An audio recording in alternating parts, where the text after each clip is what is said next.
আসসালামু আলাইকুম। অভিনন্দন সিএসকে, সেই সাথে অভিনন্দন মহেন্দ্র সিং ধোনিকে। ভাই, মাঠের ভিতরে যেরকম ক্যাপ্টেন্সির দায়িত্ব পালন করে, আসলে নামে মাত্র হচ্ছে ঋতুরাজ গায়কোয়াড় ক্যাপ্টেন, কিন্তু ফুল দায়িত্বটা পালন করে মহেন্দ্র সিং ধোনি। ভাই, এর আগের ম্যাচে আমরা দেখছি মহেন্দ্র সিং কি দুর্দান্ত লেভেলের খেলা দিছে। 42 বছর বয়সে যে এত শক্তি, এত তেজ থাকে, আসলে সেটা কিন্তু মহেন্দ্র সিং ধোনি থেকেই পাওয়া যায়। আজকের ম্যাচে লাস্টে 4 বলে তিনি প্রথম 3টাই 6 এবং লাস্ট 2 রান, মোট 4 বলে 20 রান। দুর্দান্ত লেভেলের খেলা।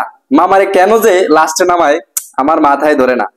মামারে নামান দরকার ছিল মিডল ওয়ার্ডে, কেলমাটা দেখাইতে, শুধু কেলমা। মহেন্দ্র সিং ধোনি আসলে বয়স হয়ে যাওয়ার পরও কিন্তু তার খেলার তেজ কমে নেয়। যেরকম ভাবে অধিনায়কত্ব পালন করে, সেরকম ভাবে তিনি খেলাটা গোছায় রেখে তার নেতৃত্বে লাস্ট পর্যন্ত ম্যাচ জিতে পেলে আজকে Chennai Super Kings versus Mumbai ইন্ডিয়ান্সের মাঠে খেলা হয়েছিল। প্রথম চেন্নাই সুপার কিংস ব্যাটিং করতে নেমে 206 রানের লিড দিয়েছে। এর মধ্যে ঋতুরাজ গায়কোয়াড় আজকে খুব ভালো করছে, 69 রান করছে এবং ধারাবাহিকভাবে মোটামুটি ভালো করছে সবাই। 206 রানের লিড দেওয়া হয়েছিল মুম্বাই ইন্ডিয়ান্সকে। মুম্বাই ইন্ডিয়ান্স প্রথম ব্যাটিং করতে নেমে মামারা ঈশান কিষান এবং রোহিত শর্মা দুর্দান্ত লেভেলের খেলা দিছে। পাওয়ার প্লে মোট তারা 60 রান প্লাস করে ফেলছে, তাদের উইকেট পালাইতে পারেন নাই। কিন্তু তাদের এই জুটিটা লাস্ট পর্যন্ত মাহিসা পাতিরানা এসে ভেঙে দিছে। মামাই দুর্দান্ত লেভেলের খেলা দিছে।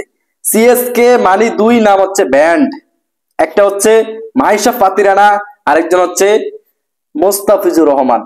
একজন জ্বলে উঠলে আরেকজন স্থগিত থাকে, আরেকজন জ্বলে উঠলে আরেকজন স্থগিত থাকে। আমাদের মুস্তাফিজুর রহমান প্রথমে জ্বলে উঠছে, তার নেতৃত্বে কিন্তু ম্যাচ উইন করছে। এখন তিনি মোটামুটি আজকের ম্যাচে তিনি মোটামুটি একটু নিউট্রালে ছিল, কিন্তু মাহিসা পাতিরানা দুর্দান্ত লেভেলের খেলা দিছে। আজকে 4টা উইকেট তিনি তুলে নিছে। আর প্রশংসার দাবিদার আসলে মুস্তাফিজুর রহমানের একটা ক্যাচ দিছিল, মাহিসা পাতিরানা স্লিপে দুর্দান্ত লেভেলের ক্যাচ, প্রশংসার দাবিদার। কিন্তু আজকেও মুস্তাফিজুর রহমান যে ক্যাচটা ধরছে সেটাও কিন্তু প্রশংসার দাবিদার, তাও মাহিসা পাতিরানার ক্যাচ। ভাই, এরকম বন্ধুত্বপূর্ণ সম্পর্ক অলওয়েজ বজায় থাকুক, আইপিএল এ বজায় থাকুক এবং দুর্দান্ত লেভেলের খেলা দিয়ে লাস্ট পর্যন্ত সিএসকে ফাইনালে নিয়ে কাপটা তারা অর্জন করে দেখ, আমাদের এই আশা প্রত্যাশা। মুস্তাফিজুর রহমান আজকে মাইর খেয়েছে, এর জন্য মন খারাপের কোনো কারণ নাই, কারণ বড় বড় যারা খেলোয়াড় আছে তারাও কিন্তু মাঝে মাঝে মাইর খায়, যেমন জসপ্রীত বুমরাহ, সেও কিন্তু মাইর খায়। এবং তাদের যে 24 কোটি টাকার প্লেয়ার আছে, 20 কোটি টাকার প্লেয়ার আছে, তাদের তো গণার বাইরে, তারাও মাইর খায়। যাই হোক, মুস্তাফিজুর রহমান কিন্তু তারপরও কিন্তু সেরা খেলাটা দিছে। প্রথম ওভারে তিনি মাত্র 8 রান দিছিল, এর পরবর্তীতে তিনি মোটামুটি এই ওভারটা, মাঝপথের ওভারটা কিন্তু মাইর খেয়েছে।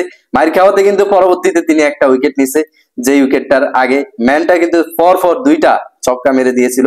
মোটামুটি আজকেও তিনি 4 ওভার করে 1 উইকেট নিয়ে 55 রান দিছে। ভাইয়ার জন্য কনগ্রাচুলেশন।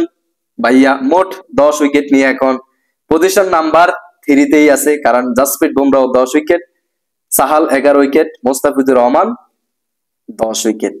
যাই হোক, কনগ্রাচুলেশন।